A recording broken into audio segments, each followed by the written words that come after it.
Bom dia, bem-vindos a mais um WHG Overview. Eu sou o Andrew Ryder, CIO da WHG. Estou aqui com o Fernando Fenólio, nosso economista-chefe. Vamos lá. Vamos lá. Bem, aqui está o nosso sumário, né, o que a gente vai abordar no dia de hoje. Vamos falar de risco de mercado, muita gente preocupada com um monte de coisa. Vamos fazer uma abordagem grande sobre ciclos, dado que o Fed vai começar a cortar juros na semana que vem. Então, como que isso se compara com o passado e ciclo não só de mercado, mas ciclo econômico. Vamos falar de eleição, né, cada vez mais se aproximando da data da própria eleição americana, e parece que tem mais uma virada acontecendo. E depois falar de Brasil também, como sempre, finalizando. Tá bom, então em agosto foi um mês, né, bem animado, né? Começou lá a primeira semana com aquela correção que a gente conseguiu até falar na última live, né, do Japão e outras coisas que aconteceram, mas no final do mês acabou sendo um mês muito bom. Né, acho que com essa mudança aí do Fed, né, de ficar mais dovish agora no Jackson Hole, o mercado conseguindo, né, digerir todos aqueles problemas aí do começo do mês, eu acho que deu um fôlego e foi um mês bom. Lembrando que é o mês de férias aí do hemisfério norte, né, então né, agora em setembro que a gente vê realmente como é que vai ficar tudo isso. Mas ativos brasileiros, acho que foram destaque, né, o Bovespa aí na primeira posição, né, disparado assim, né, bem fora da curva aí, né, subindo quase o triplo aí do S&P e do índice mundial. Europa também bem. E aí bolsas em geral tiveram um mês positivo. E aí lá para trás o que eu acho que ficou claro, que a gente vai abordar um pouco aqui, é essa questão de commodities, China, petróleo, crypto, né, tudo essas coisas que ficaram para trás no mês. Que o mercado está nos dizendo com isso, né? Acho que isso aí é um assunto importante que passou um pouco despercebido por enquanto. Olhando aqui na direita, dá para ver até com mais ênfase o que eu acabei de falar, né? Realmente, a América Latina foi o destaque, né? Lembrando que a gente tem, sei lá, centenas de baskets e índices que a gente olha aqui. E a Argentina foi a melhor coisa do mundo aí no mês. Né? Ações de consumo brasileiro, ações de momentum brasileiros, estatais, SOE, quer dizer, estatais brasileiras. Né? E aí dá para ver um monte de outras coisas aí meio que nessa linha. E no lado ruim, as piores coisas, de novo, são coisas tipo urânio, Bitcoin, né, algumas coisas nessa linha ligadas à China. Então, acho que isso aí que está sendo o lado mais, né, preocupante aí do mercado. Que, obviamente, não precisa nem falar, né? Mas é curioso porque, normalmente, o Brasil e a América Latina, nesse regime antigo, dado que a gente vai usar essa expressão aqui hoje bastante, antigamente eram vistos como os plays de China, né? Como que o Brasil vai tão bem com China e commodities indo mal, né? Então, acho que isso já é interessante. Então tá, eu queria só começar com um slide aqui, porque eu vejo, né, acho que agosto foi um mês que teve um monte de coisa que se juntou, que preocupou as pessoas. Esse mês, de novo, né, já começou bem mal, e com várias coisinhas, assim, as pessoas, né, citando, que a gente vai entrar no próximo slide. Mas só queria, né, zoom out um pouquinho e lembrar que em todo momento sempre tem alguma preocupação, né? Aqui foi um gráfico que uma Asset Wealth lá fora criou, que eu achei interessante, né? Voltando aí uns 15 anos, e qual que era a preocupação do momento, né? Acho que a gente esquece, né? Teve o Silicon Valley Bank ano passado, né? Pô, teve toda essa normalização de juros, a inflação fora de controle, obviamente geopolítica no Oriente Médio. Acho que sempre tem alguma coisa preocupante. Se eu voltar mais no tempo, teve a guerra na Rússia, que muita gente achava com a Ucrânia, que achava que ia dar numa coisa, né, gigante, bomba nuclear, sei lá o quê. Mas você vai voltando, sempre tem uma coisa que preocupa.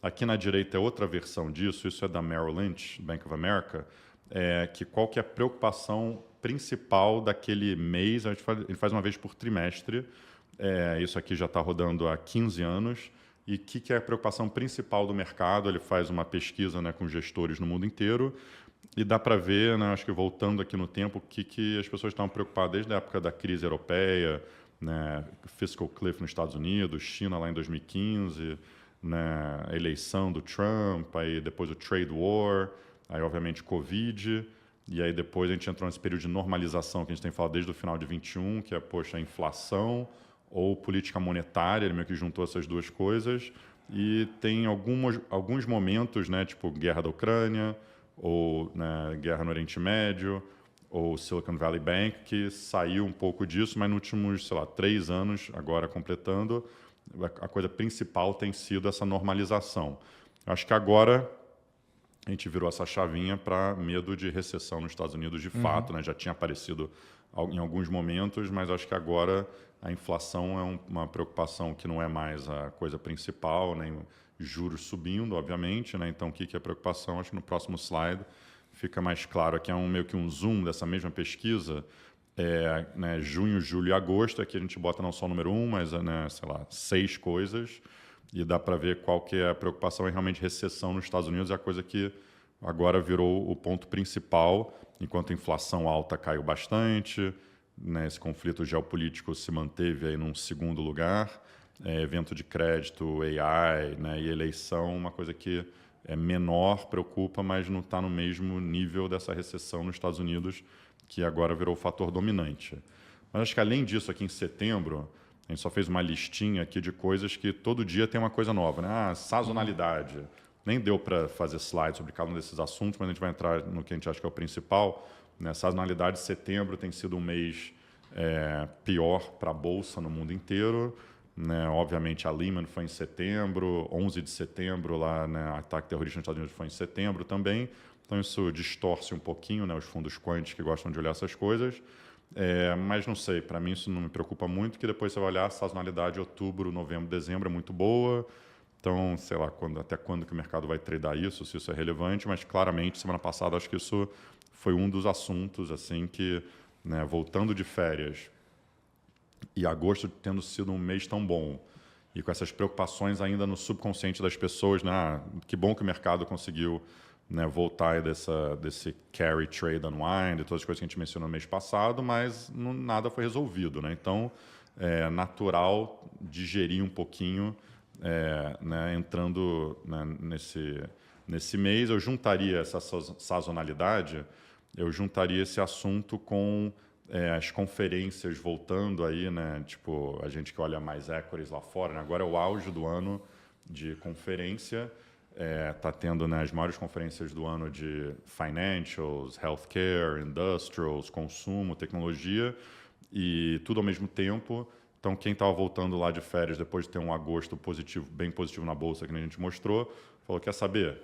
Agora é o momento que, se a economia está desacelerando, as empresas vão dar esse sinal nessas conferências.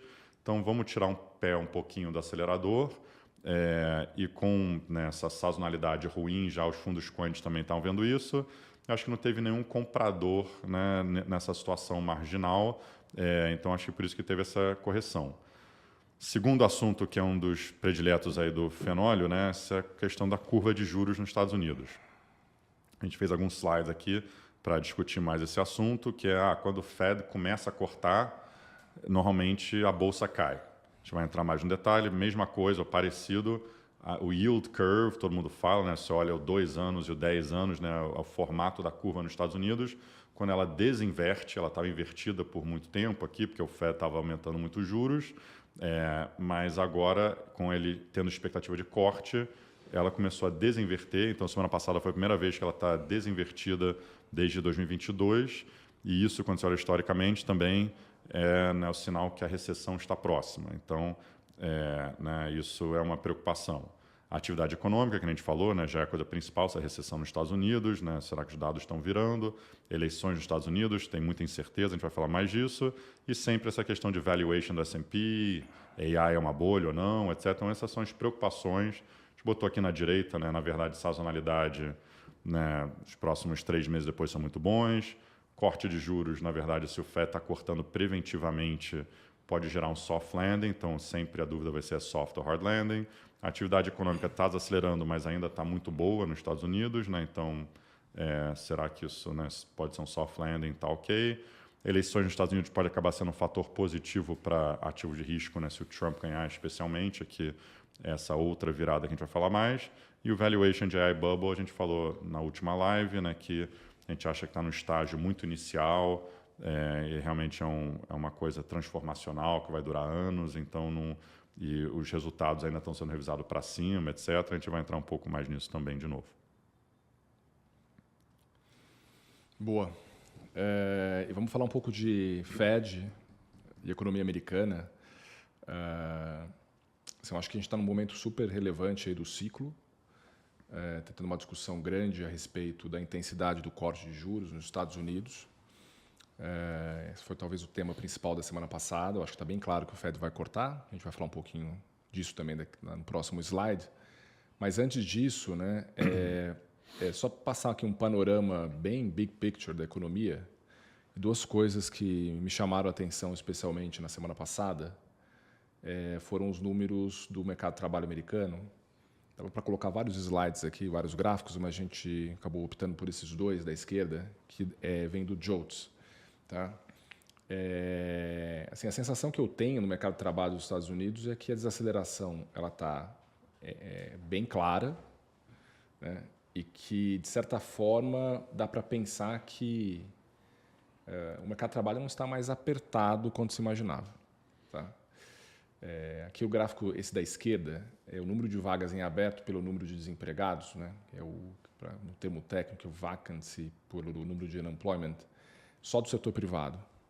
Ele já está abaixo de 1, tá? Está em 0,94. Antes da pandemia, esse número girava em torno de 1,10, estava relativamente estável, que dá para ver aqui nessa bolinha vermelha. E números abaixo de 1, a demanda por trabalho ela é menor que a oferta. Tá? E a tendência é bem clara, não tem nada indicando que isso vai se estabilizar nos próximos meses. Né? E o que eu gosto de comentar aqui é que quando você tem uma demanda para o trabalho caindo e você tem um aumento do desemprego à mesma hora, esse indicador ele vai muito rápido para baixo, muito rápido. Então, acho que já é um sinal de muita atenção. O segundo que também me chamou muito a atenção na semana passada foi o Hires Rate, que a gente traduziu aqui para taxa de contratação, também 3,80. Ele até melhorou na última divulgação, teve muita gente falando isso, melhorou, mas está no nível muito baixo. O mês anterior, que foi revisado para baixo, é pior, está praticamente no mesmo nível do low da pandemia. Né? E depois, se você vai mais para o passado, ali ao redor de 2008, 2009, na época da Lehman. Então, o ritmo de contratação nos Estados Unidos está enfraquecendo bastante. Tá? E esse é meio que o lead indicator para recessão, ou melhor, para aumento do desemprego. Muita gente fala, não tem demissão, então está tudo bem. Mas demissão é um indicador coincidente. Quando a demissão explodir, já foi.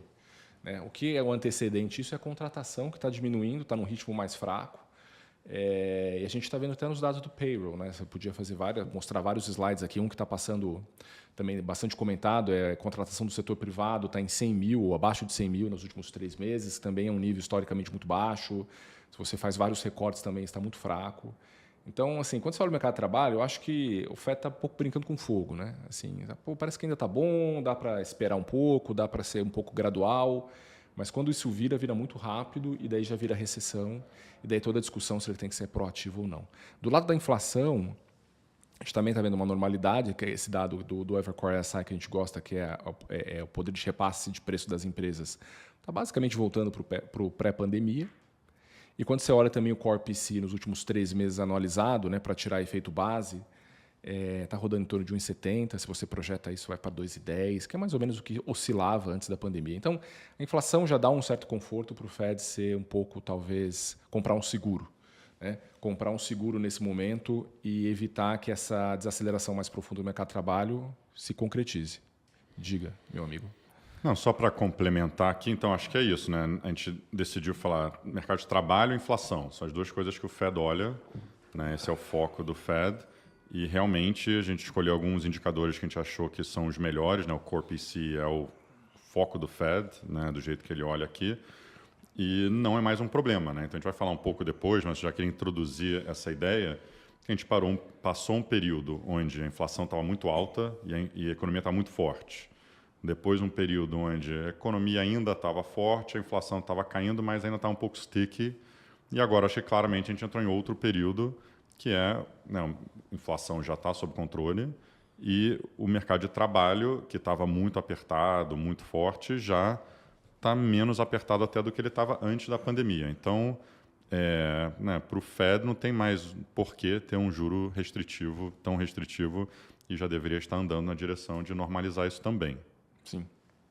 Que é um pouco desse slide, a gente tentou somar, né, esse desequilíbrio, né, que o Fed tem que lutar contra, né, que a gente pegou aqui o hiato da inflação, quanto que a inflação está acima ou abaixo da meta, versus o hiato do mercado de trabalho, que é quanto que o desemprego está acima ou abaixo do seu neutro, né, que é a Nairu. E daí a gente fez o desemprego contra a Nairu no eixo invertido só para ficar tudo na mesma direção, né? Então, toda vez que a linha laranja está acima do zero, significa que você tem muita pressão de inflação e o desemprego está abaixo do seu equilíbrio. Então, tudo que é para... Azul escuro é inflação, azul claro é desemprego. A gente está somando os dois que dá essa linha laranja. Que dá a linha laranja, né? Então, a gente tem uma noção dos desequilíbrios. A gente até teve que cortar aqui no eixo no -3, né? Porque se você deixasse livre o gráfico, ia lá para -7 durante a crise de 2008 na pandemia. Então, só para tentar pegar ciclos normais.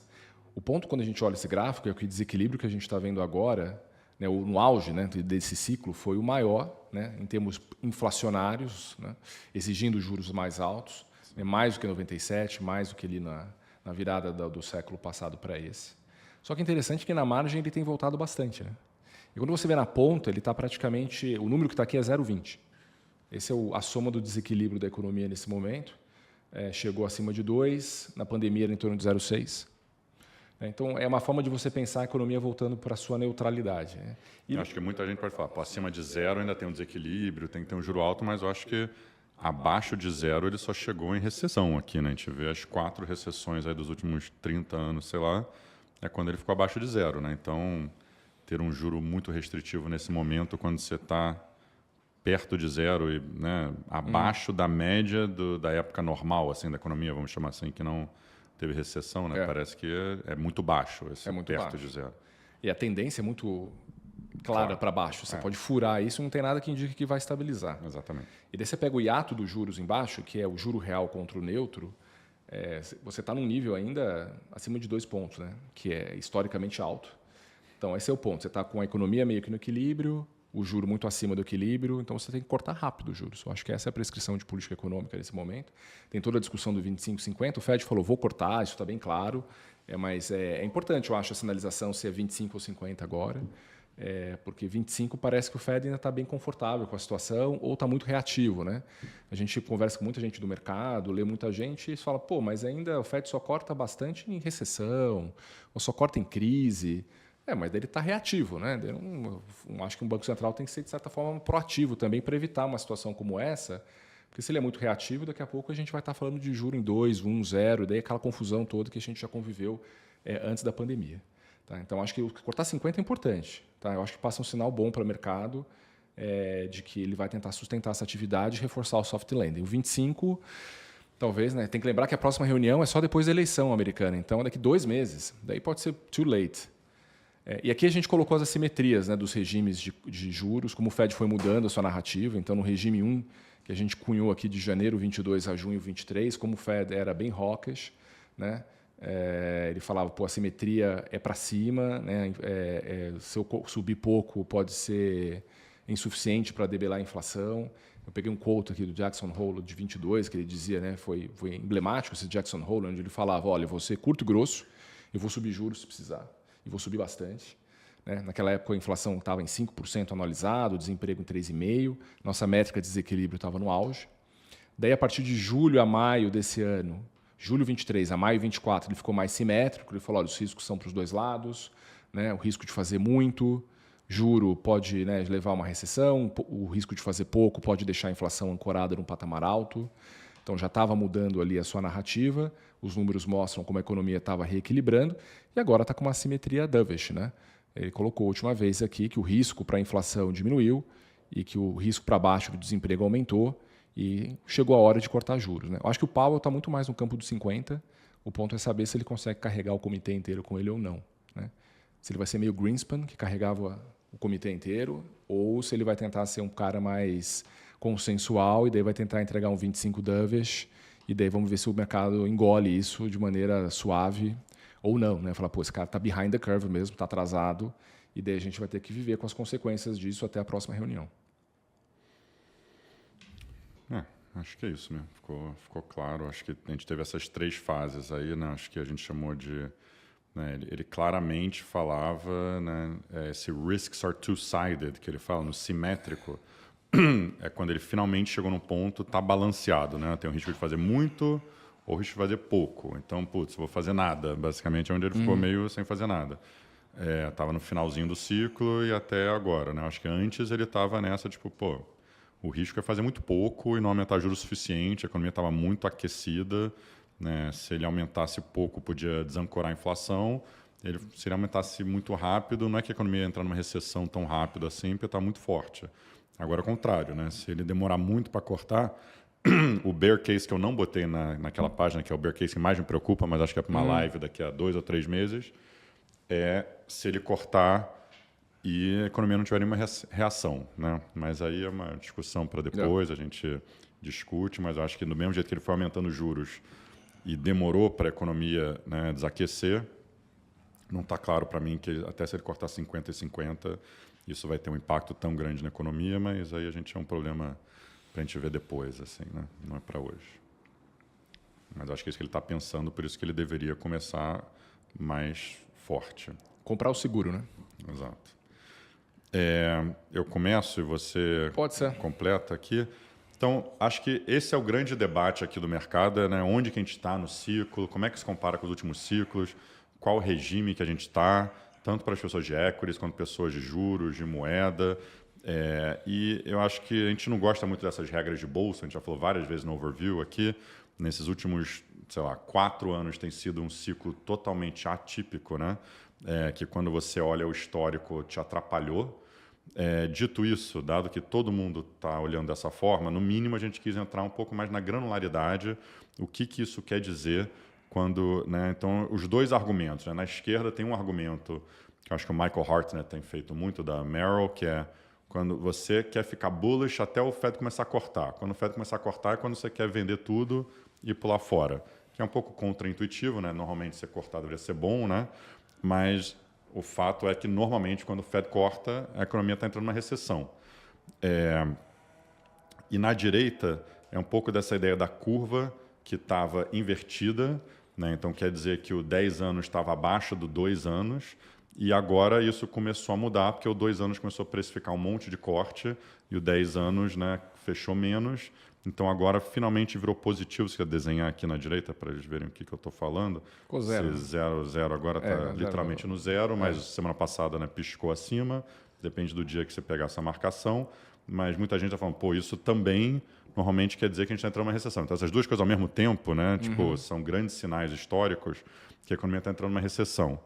Eu só não sei qual das 3 coisas vai acontecer, né? Se vai ter um ataque terrorista em Nova York, se vai ter um banco de investimento vai quebrar, ou se vai ter uma pandemia, né? O que esses aí estão indicando, mas depois a gente discute isso. E aí a gente quis entrar aqui mais no granular, né? Então, tem 3 tipos, né, de correção. Eu passo para você, Fernando, você que montou essa tabela, vai lá.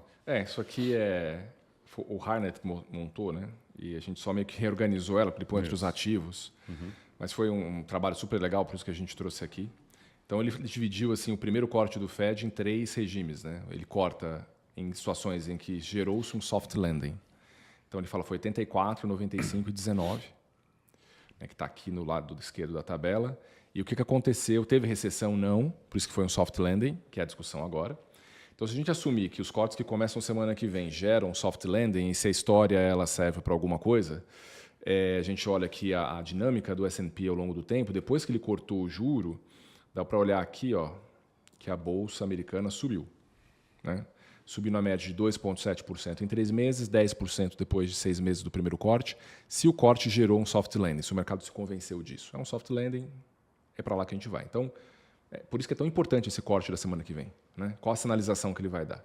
Quanto mais agressivo o Fed for na semana que vem, maior a chance de soft landing, talvez o mercado reaja melhor.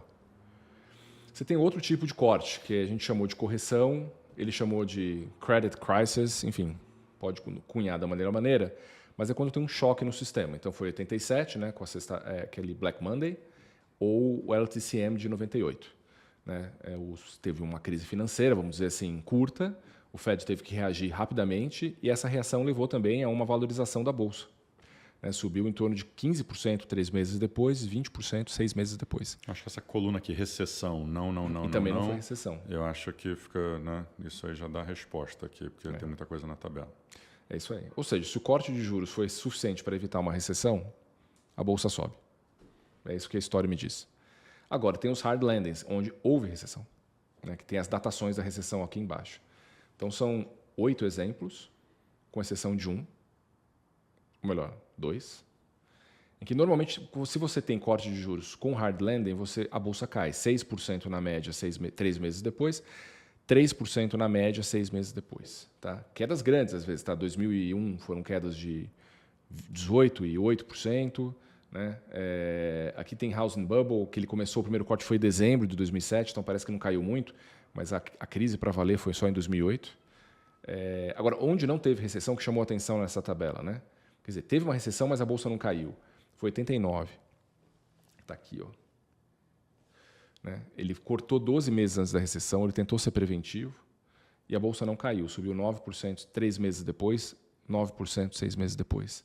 Então, essa questão de ser preventivo ou reativo é super importante. Se ele é reativo, historicamente, isso leva a uma recessão e a Bolsa cai. Se ele é preventivo, ele consegue sustentar a economia, mercados, e mesmo quando teve uma recessão, ele conseguiu sustentar o mercado. Então, por isso que é tão importante a gente ver o quão reativo, quão proativo o Fed deseja ser agora em setembro. Tá? E na parte da inclinação da curva, a gente só também traçou, tem essas marcações, essas bolinhas 1, 2, 3, 4, se você está no early cycle, mid cycle, late cycle ou recession. Mas só para vocês assim, terem uma ideia como o mercado trabalha, né? O early cycle é quando você sai da recessão e a curva vai estipando, né? Que é do 1 aqui, vamos pegar o ciclo atual, né? Do 1 para o 2. Por que a curva estipa? Né? Porque o juro está perto do zero e o mercado fala, a gente está saindo da recessão, a economia vai crescer, vai ter PIB nominal, então a parte longa da curva sobe e a curva estipa. Então é o early cycle, e normalmente a Bolsa vai bem, tá? Que são esses retornos aqui, ela sobe na média 8%, no último ciclo subiu 29%, porque veio da pandemia, teve muito estímulo econômico. Daí a segunda fase... Para lembrar bem, né? Foi aquele oba-oba onde o juro estava ainda zero, estava reabrindo... Estímulo fiscal voltando, gigantesco. Então, isso é meio que o normal, né? O Fed um pouco atrás da curva nesse sentido. Né? A segunda fase é mid-cycle, quando a curva começa a inverter, mas ainda do terreno positivo para o zero. Né? Então, é do 2 até o 3, aqui embaixo, ela faz assim. Né? Então, é o flattening durante a expansão, né? Que é muito bom para a Bolsa no geral, com exceção do ciclo passado, mas subiu 7% na média. Dá para já ver que esse ciclo é meio zoado, né? Porque teve a pandemia, o Fed foi muito agressivo, né, então fez a curva fletar muito, e daí o mercado ficou assustado, a Bolsa não performou tão bem. E daí tem o late cycle, que é quando a curva está negativamente inclinada, né, quando 2 anos é maior que o 10, que foi toda essa fase aqui do item 3, que foi a maior fase de curva negativamente inclinada dos últimos 40 anos, se eu não me engano. Dá para desenhar aqui. Normalmente é bem curtinho esse late cycle. Né? O late cycle é isso aqui. Normalmente é o oba-oba do finalzinho. É o fim da feira, ali, né? Ou da festa, vamos dizer assim. Essa festa durou bastante em 2020. Para quem lembra, lá em 2007, 2008, né, era o petróleo indo para quase $200, né, o Brasil bombando, né, o real, sei lá o que era, 1,5, uma coisa assim. Então eu achava que ia valorizar ainda mais. Né? Esse é normalmente o finalzinho, né? Tá todo mundo otimista e tal. Foi um ciclo bem longo esse. E daí, historicamente, é uma época boa, é onde a Bolsa sobe 12% na média, no último ciclo subiu exatamente 12%.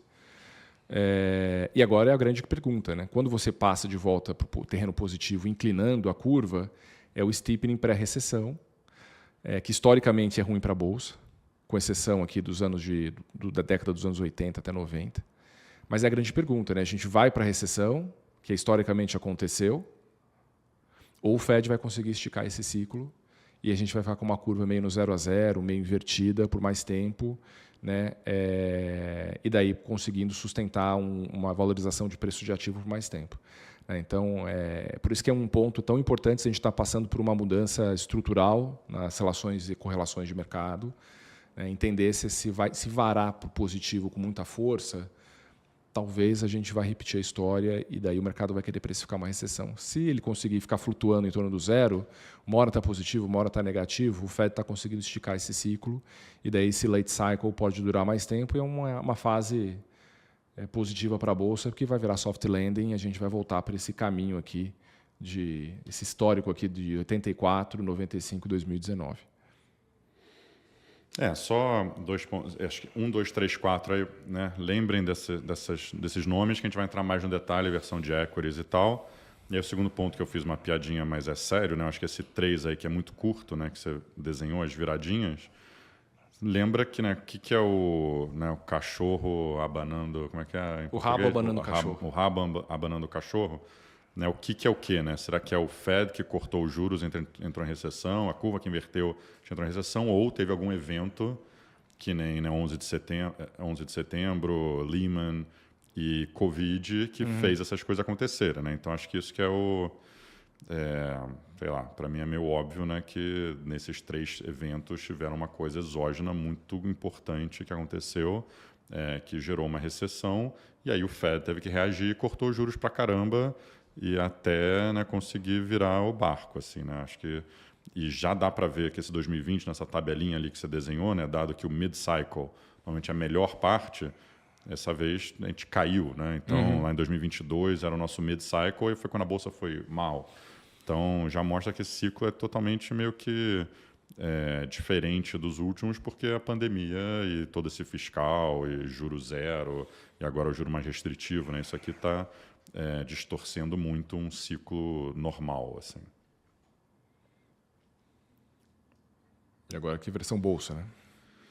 Eu acho que simplificando então o que a gente falou, acho que já dando a resposta para o fenólio, né? Esse gráfico de cima da esquerda conversa com o lado da esquerda do slide passado.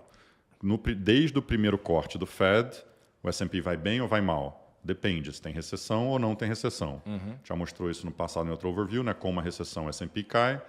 Sem recessão, o S&P sobe. Então, será que isso aqui é um long-term capital management, ou crash 87, ou, né, os outros soft landings, onde a gente fala, pô, a economia está desacelerando, tem muita gordura para cortar, aí o Fed vai lá e corta bastante, a economia desacelera um pouco, mas aí esses cortes meio que dão um buffer, a gente tem meio que um soft landing, segue o jogo, pô, o S&P deve subir, as pessoas vão olhar para frente, está tudo certo. Eu acho que esse é um pouco o nosso base case hoje, né? Por mais que a gente está preocupado com a desaceleração, eu estaria muito mais preocupado se o Fed tivesse hawkish e achando que a economia está fine, que a gente ouve muita gente aqui no mercado falando a economia está bem nos Estados Unidos, e isso me preocupa. Em julho eu estava ficando preocupado que ele não cortou e estava um pouco ignorando os fatos. Acho que agora isso melhorou um pouco. Mesma linha, essa desinversão da curva aqui na esquerda embaixo é a mesma coisa, né, para a versão da direita, né, do slide anterior. Se essa desinversão, então, o ponto zero é quando tem a desinversão, né, que não é nenhuma palavra em português, mas é o que temos. Sai do negativo para o positivo. Né?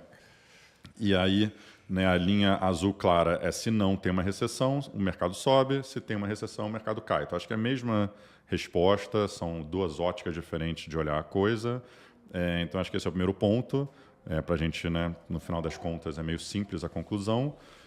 E na direita, a gente quis trazer uma análise também de, né, quanto que o mercado está precificando de cortes, né, que é 2,5%, então essa parte verde, aqui sobre 2 lentes diferentes. Né? Primeiro, só o absoluto, quantidade de corte que tem em cada um dos exemplos que estavam no slide anterior, e embaixo o formato da linha, que eu acho que fica mais visual, né? Os 2 jeitos, né? Um complementa o outro. Como foi o ciclo de corte, né? Tipo, qual que foi a trajetória, né? Você cortou muito, muito rápido, foi cortando aos pouquinhos por muito tempo, né? E qual foi o tamanho, você consegue ver pelas barras, assim. E aí a gente separou, igualzinho está na tabela anterior, os 2 crashes curtos, né? Que foi o crash 87 e o long-term capital management em 98, que aí o Fed cortou rapidamente, não era nada demais para a economia, foi só um evento financeiro, a bolsa já voltou e segue o jogo, nem teve recessão. O azul claro, que foi né, um soft landing, vamos chamar assim, né, do mercado, que o Fed cortou e não teve que cortar muito, e a economia já aguentou e já voltou. E os vermelhos foram mais as recessões ou eventos onde o Fed teve que cortar bem mais para segurar a economia. Por enquanto, hoje a gente está no meio do caminho aqui nessa barrinha verde, é isso que está precificando. Que parece adequado, assim. Não sei se você quer complementar. Até eu acho que ele está tipo 60% soft landing, 40% recessão. Quando você olha o histórico da curva aqui, que está nesse gráfico, né, ele está ainda mais próximo de soft landing. Eu acho que faz sentido porque o mercado ainda vê a economia americana forte, está bem, está saudável, não precisa cortar tanto. Tem muita gente que acha que cortar 25 é a decisão correta de fazer agora. Então, por isso que eu acho que o mercado tem essa curva. No fundo, o mercado precifica um juro terminal perto de 3, que é meio que voltar para o neutro, é só tirar o excesso. Embora depois da semana passada o mercado já pintou abaixo de 3, né, do estilo, vai ficar atrás da curva, vai ter que cortar mais lá na frente, já está 2,90. Né? Eu acho que faz sentido. Quanto mais agressivo ele for na largada, menos ele faz lá na frente, né? E vice-versa.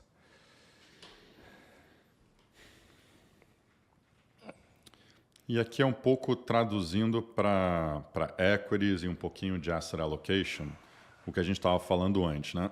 A fase 1 é esse early cycle, fase 2 é mid cycle, fase 3 é late cycle, fase 4 é recessão. Isso aqui é um ciclo normal, só para a gente ter como base, né, como que você deveria tradear esse ciclo agora com uma cabeça de gestor de equities. Né? Então, a gente desenhou isso aqui inspirado em alguns outros bancos que montaram os deles, mas o early cycle é quando você está saindo da crise, que nem a gente falou, reabertura do Covid, ou depois da Lehman, lá, o QE gigante do Bernanke em 2009, que foi um ralizão aqui no Brasil. Né? Acho que isso é um clássico. Você quer comprar empresa de value, quer comprar small cap, quer comprar empresa com volatilidade alta, né? Lembra que em 2009 o Bovespa acho que subiu tipo 100%, um negócio assim, né? Sim. Era, né? Então, coisa cíclica que o Bovespa tem bastante, era exatamente o que você queria ter. Né? Então, bancos, energia, commodities, industrials aqui, né? Se você quiser pintar esses cinzas, a gente desenhou errado aqui, vai ter que corrigir, tá? Então, esses cinzas são cyclical sectors, tá bom? Não, é growth sectors. Que está errado. É verdade. E aí, a segunda fase é o mid-cycle aqui, tá? Que é aqui em cima. Isso. Aí a gente já está indo para essa fase, né, na parte mais da esquerda, né? E aí você está tendo uma expansão normal. Aí você está tendo essa expansão, aí que você quer ter coisa de growth, né? Você quer começar a ter coisa de tecnologia, quer ter coisa, né, meio de qualidade de consumo, né? Essas empresas mais de qualidade, compounders, né? Esse tipo de coisa de momentum, coisa de growth. Esse é o seu mid-cycle, normalmente é o sweet spot para S&P, porque o S&P é muito grande nessas coisas, então normalmente é essa parte que é a boa. Por isso que eu falei que esse ciclo está meio zoado, né, o termo técnico aí, que o S&P foi exatamente mal no mid-cycle, né, se você olhar pela ótica da curva dessa vez. Aí a fase 3 é quando já está caindo aí a linha, né, do outro lado lá, que é o late cycle. E aí desce ali, né, o late cycle, no começo já virando recessão. Né? Então, o late cycle é acima da linha laranja, né, Fenório, que você desenhou já a recessão aqui embaixo. O late cycle é a direita ali. Aqui, assim. Isso. E late cycle você já está querendo, né, comprar meio que as Mag 7. Né? Por isso que muita gente fala, vê esse paralelo agora, o que você quer comprar no late cycle? Pô, quero comprar essas Mag 7s, Nvidia, que vai bem independente da recessão ou não, etc. E ainda é queridinho, pessoa física normalmente está comprando, porque está animado, você está sentindo a economia bombando, né? Talvez meio que nem o Brasil aqui, né? Está tendo muito fiscal, desemprego baixo, todo mundo animado, isso aí normalmente é um late cycle. E aí a fase 4, normalmente você tem que aumentar os juros muito para desaquecer a economia, pô, calma. Chegou num juro muito alto, alguma coisa quebrou, que nem a gente já mostrou, e aí você entra uma recessão. Aí você quer se esconder nas coisas ultra defensivas, low vol, defensivo, healthcare, consumer staple, todo mundo tem que comprar comida, todo mundo tem que comprar fralda, todo mundo tem que comprar papel higiênico. Você se esconde nisso, empresa de utilities, qual que é a TIR que eu tenho regulado aqui, né? Está todo mundo pessimista, está tendo algum problema na economia. Então, essa é a parte defensiva que você quer estar. Então, esse que é o ciclo clássico, tá? Só para deixar como background.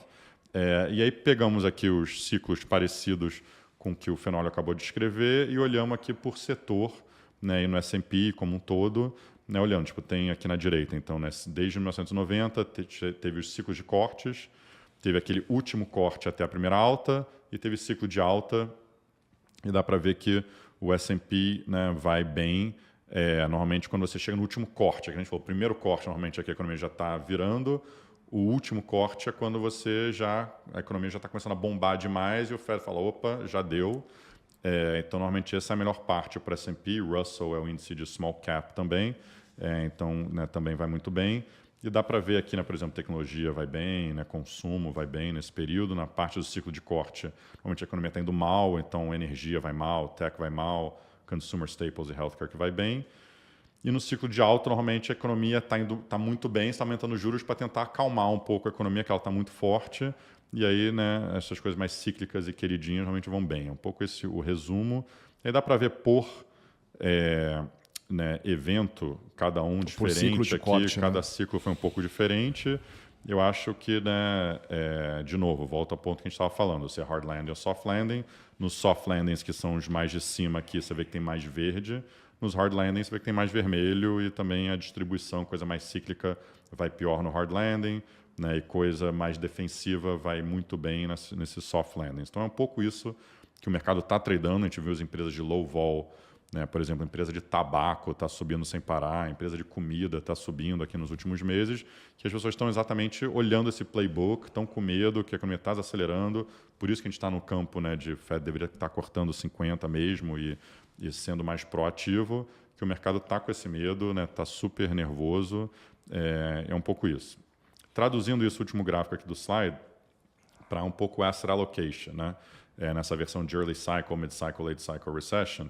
Então dá para ver que o S&P vai muito bem no late cycle e no mid cycle ainda está indo bem e obviamente, né, no early cycle também, recession vai mal. Né, Treasury, né, vai ok no mid cycle e late cycle, recessão vai muito bem, até early cycle ainda está indo bem. Commodities, que é esse GSCI, que é o azul mais claro, claro, né, o late cycle para commodities é fantástico. Como eu falei lá em 2007, 2008, antes da Lehman quebrar, commodities estavam voando, o Brasil voando logo no finalzinho ali do oba-oba. Né, então esse é o auge para commodities. E aí o 60-40 meio que a combinação, né, de equities com treasury, também dá para ver, né, que early cycle vai bem, mid cycle vai menos bem, late cycle vai piorando e recessão vai mal. Esse é um pouco o playbook, assim, né, que as pessoas estão, assim, então acho que estão achando que a gente está no late cycle, então você quer se esconder em ouro, né, você quer se esconder em algumas commodities, né, que te defendem da inflação, mas rapidamente isso vira. Eu acho que o mercado já está indo para recessão em commodities. Já está começando a tradar isso, que a gente vai entrar nisso agora.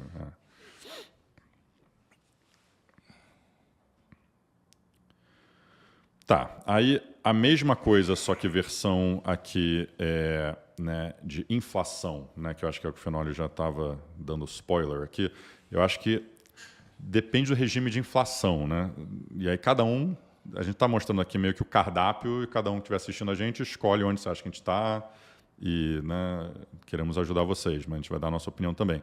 Quando a gente estava na fase alta e subindo de inflação, pô, aí é bom para todo mundo, menos Treasury, assim, né? Você quer ter commodities e S&P, esse é o teu asset allocation.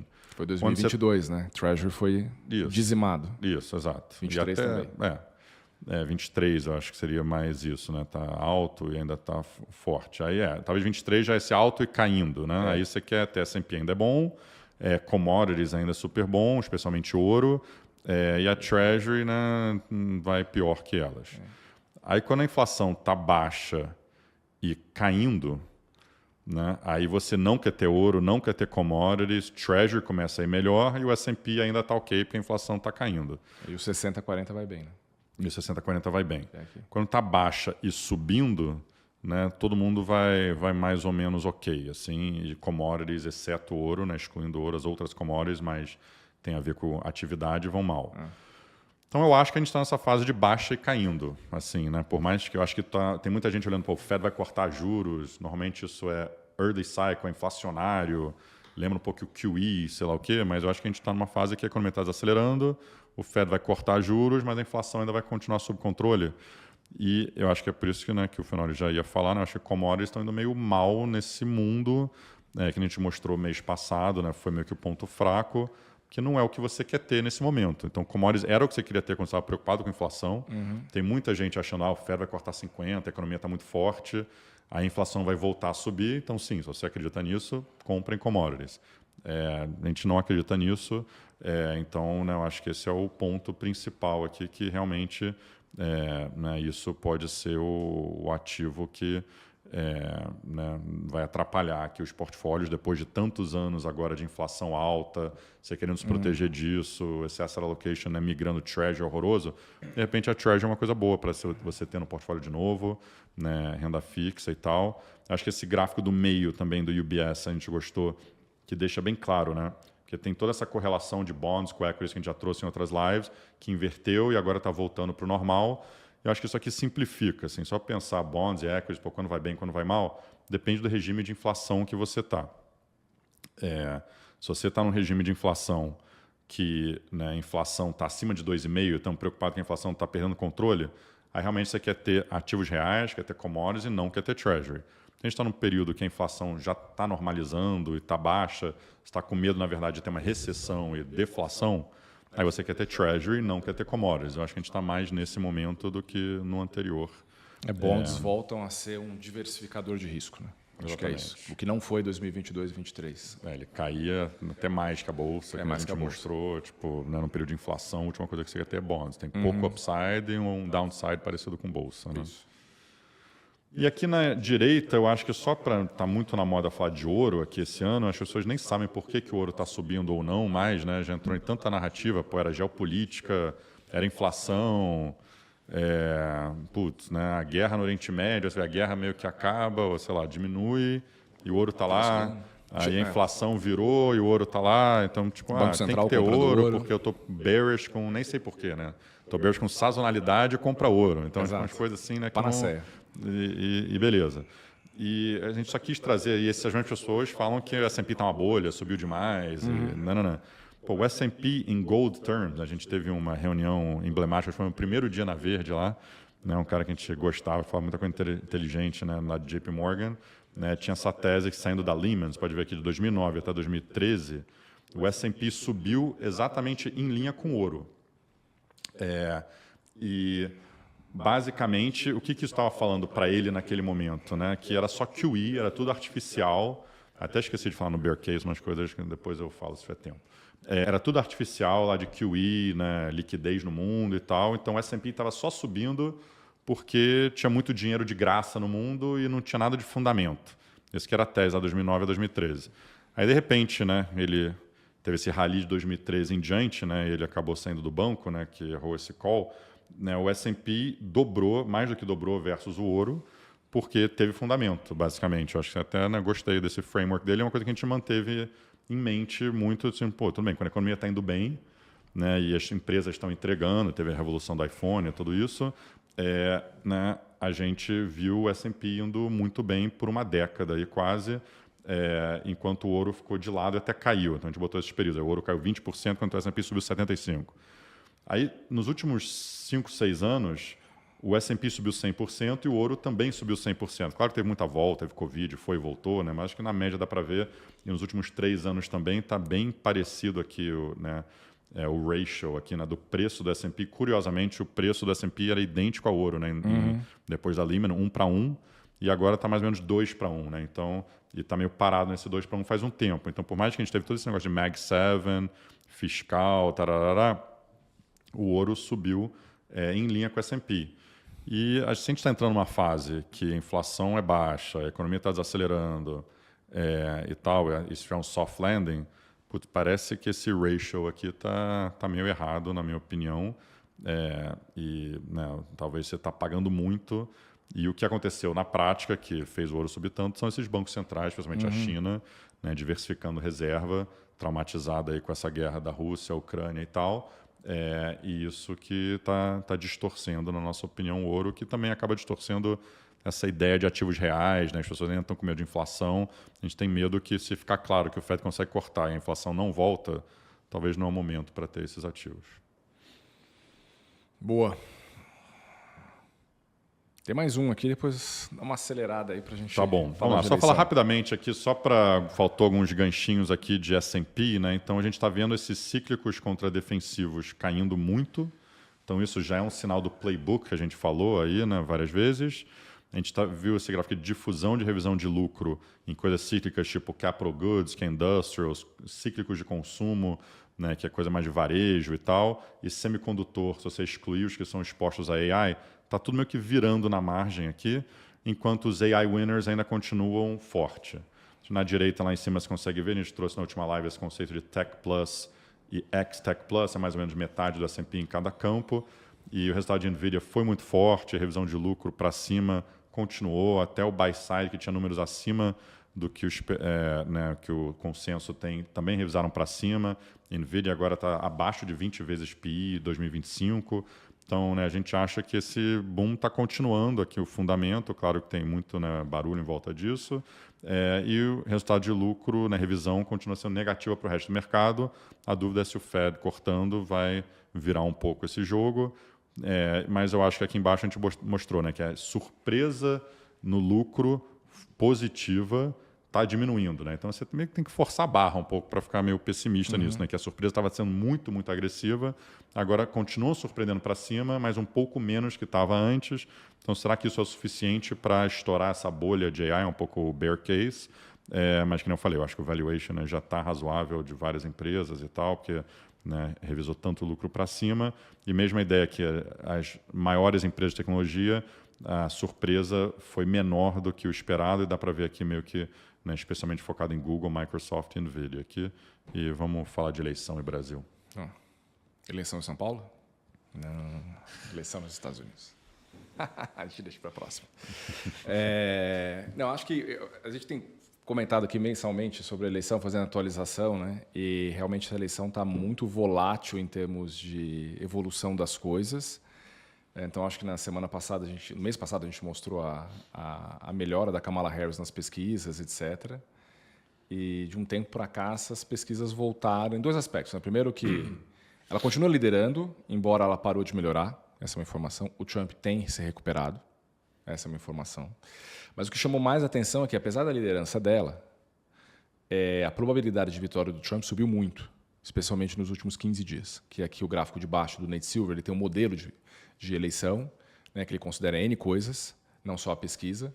Ele fala, olha... Lembrando que ele é democrata, já foi criticado no passado muito por ter falado que a Hillary ia ganhar do Trump, e o Trump acabou ganhando, mas é o cara que faz a conta melhor que a gente acha aqui para a probabilidade de eleição. Ele acertou 50 estados na eleição de 2008, ele chamou muita atenção. Ele tenta fazer o trabalho sério dele, né? Isso, exato. Acho que é mas isso. falando, se ele está falando que o Trump está na frente, ele era criticado ao contrário, que ele tinha um viés pró-democrata, né? Então é significante isso. Mas mudou muito, né? Você fala, pô, mas como é que a Kamala está na frente? O Trump agora tem 64% de chance de ser presidente contra 36%, né? Não estou conseguindo ver no número, né? Por isso tem que ter esse disclaimer que o Andrew colocou aqui. Eu acho que tem um aspecto interessante. Primeiro, né? Você tem a questão dos próprios erros de pesquisa, né?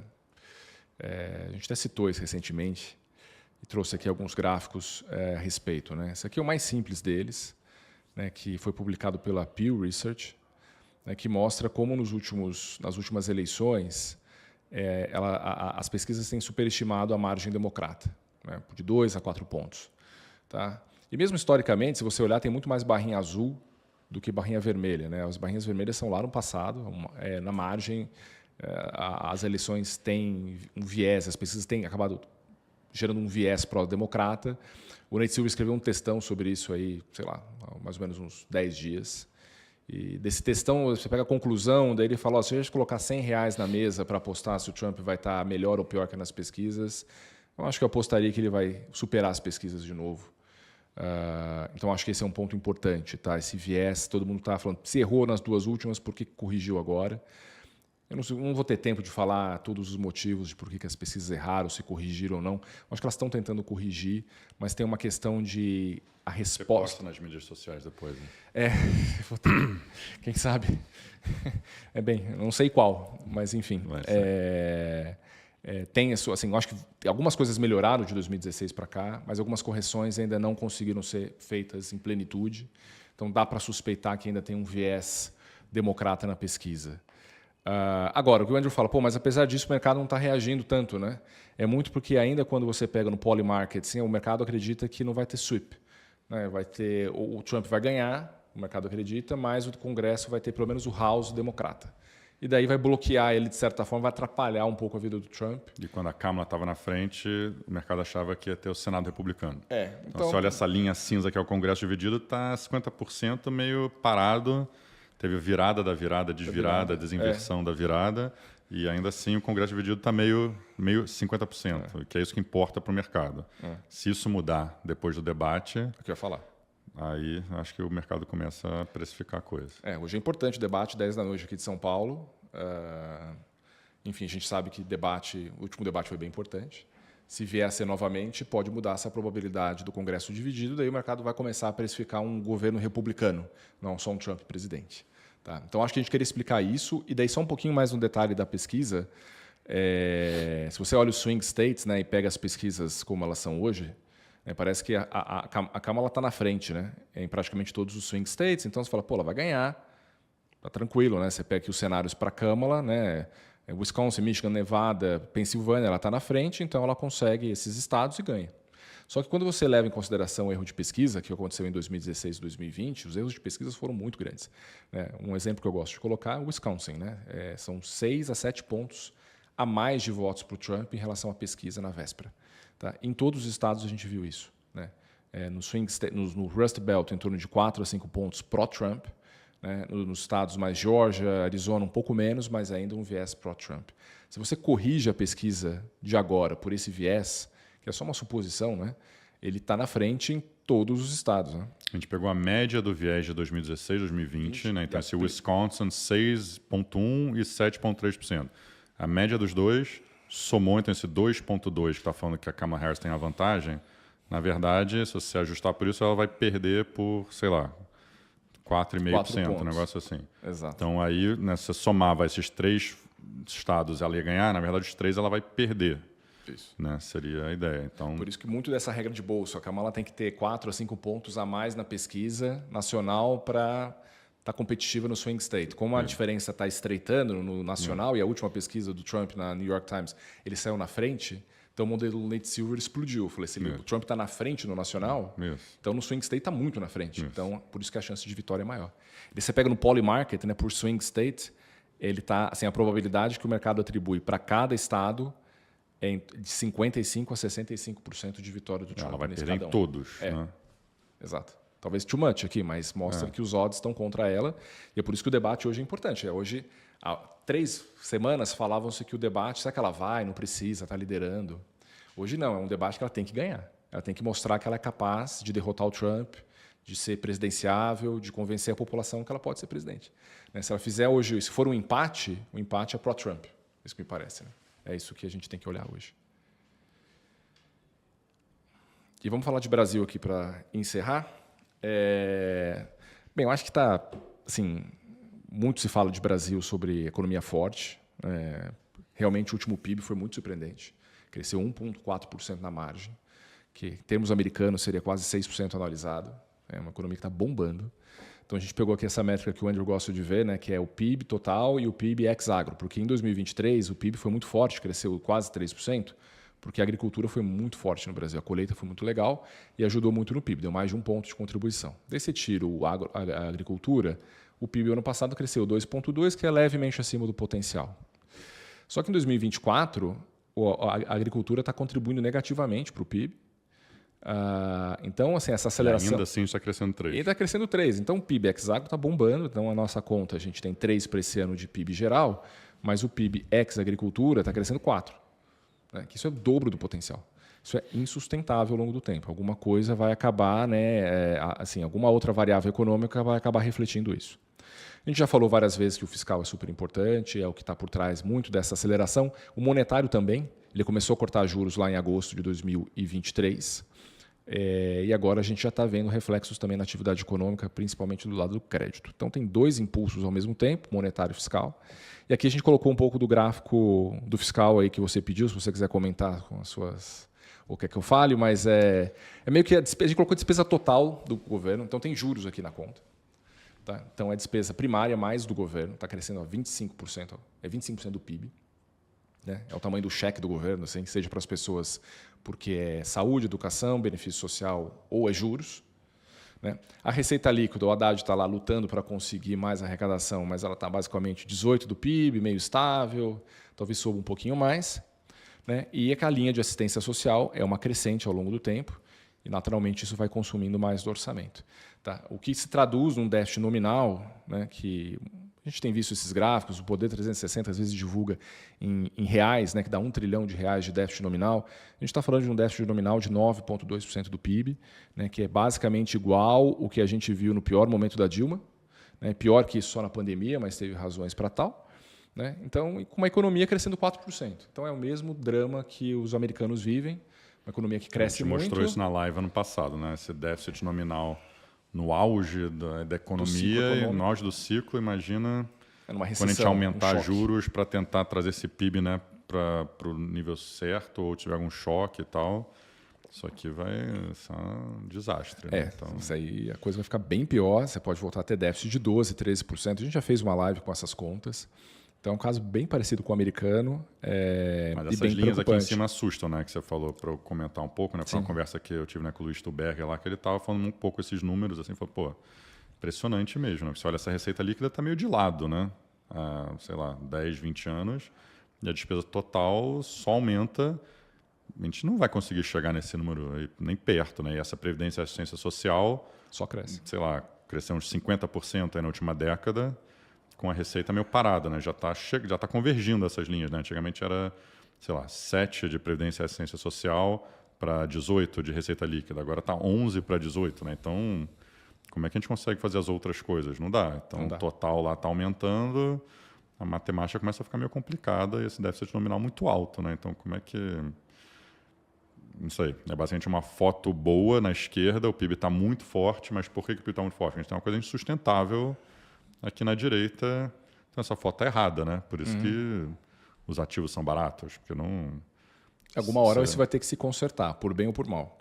Ou a gente faz, ou o mercado vai fazer pela gente. E daí, normalmente, o resultado não é bom. Né? Por isso que o juro americano está fechando, o brasileiro está abrindo, e o câmbio ainda é 5,65.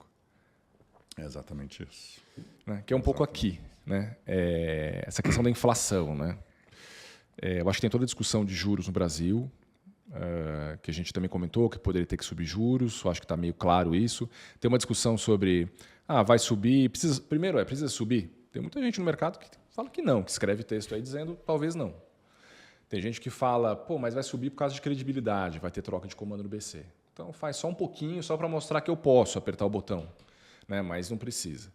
A gente tem uma visão um pouco assim, mais o campo hawkish da coisa. Acho que precisa subir. É bom para a credibilidade também, não é ruim. Mas para ser crível, você tem que surpreender o mercado. Né? Acho que isso é importante. Para ter credibilidade, o que quer dizer credibilidade? Credibilidade quer dizer que você está tentando entregar sua meta de inflação. Né? Fazer a coisa certa. Credibilidade, eu estou aumentando juros para dar credibilidade. Né? A gente leu isso ontem. Se for para aumentar juros só para ter credibilidade, aí é legal, a economia aguenta. Se for para aumentar juros para tentar entregar meta de inflação ou tentar desaquecer a economia, aí pode ser ruim. A credibilidade é você, né, fazer essas o que for coisas, necessário. não tem credibilidade. Né? Fazer o que for necessário.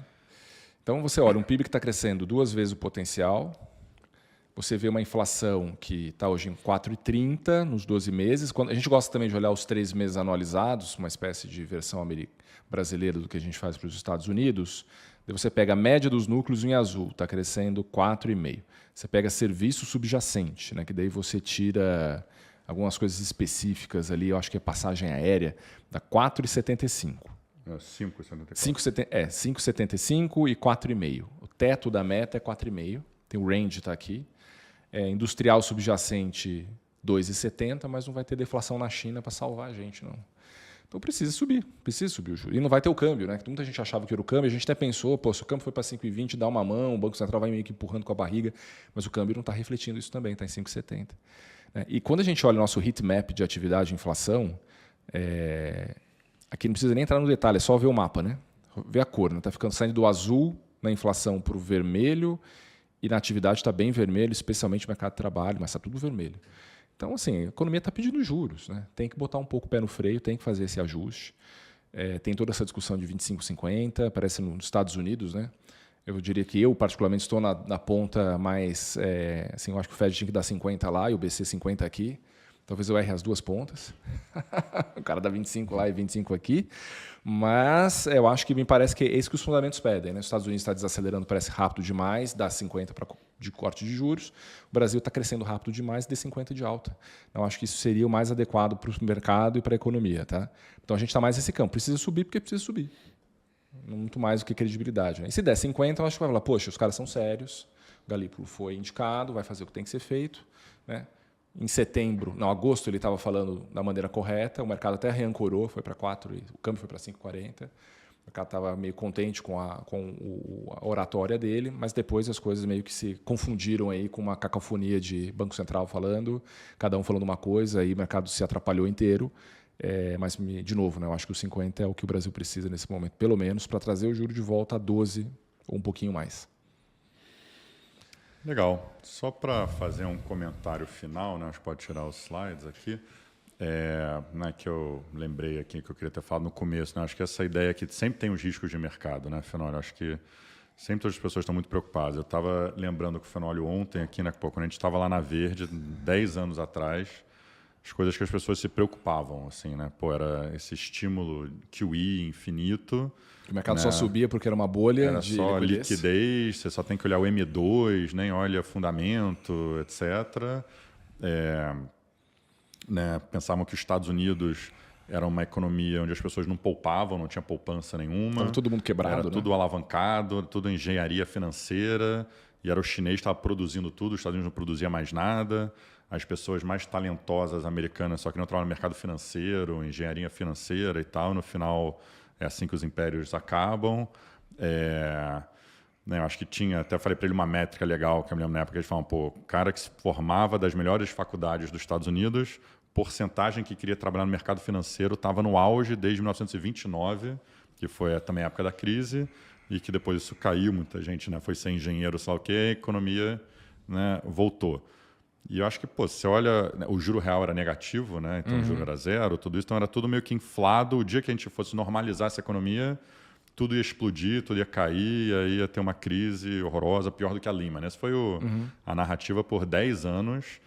E a gente vê hoje, né, pô, o juro real lá, né, na média histórica do pré-Lehman, acima da média histórica do pré-Lehman, né? Se pensar que a gente já mostrou várias vezes 2%.